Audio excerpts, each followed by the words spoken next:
छोड़िए राजा अब भोर हो गई, देखिए जोर चारों ओर हो गई। छोड़िए राजा अब भोर हो गई, देखिए जोर चारों ओर हो गई।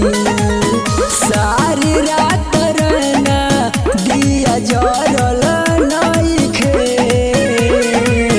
लागे रतिया मेरा निमन से मनावा भरल नइखे।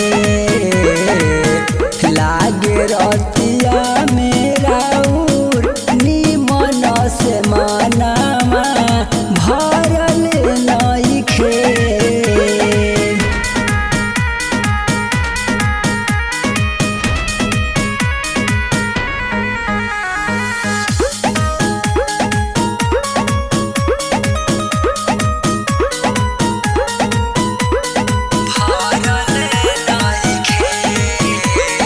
नसले बड़ा पलंगिया टूटता सगरे अलंगिया, लगता एकदम बड़का कसाई भोरे से कैले बतंगिया।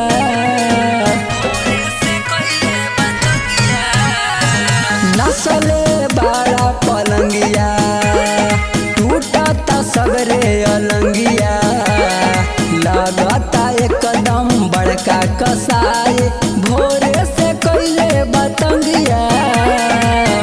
अब हिले जवानी पाला पड़ल नइखे,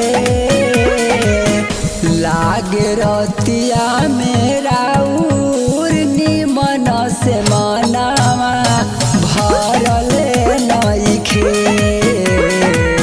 लागे रतिया मेरा निमन से मनावा भरल नइखे।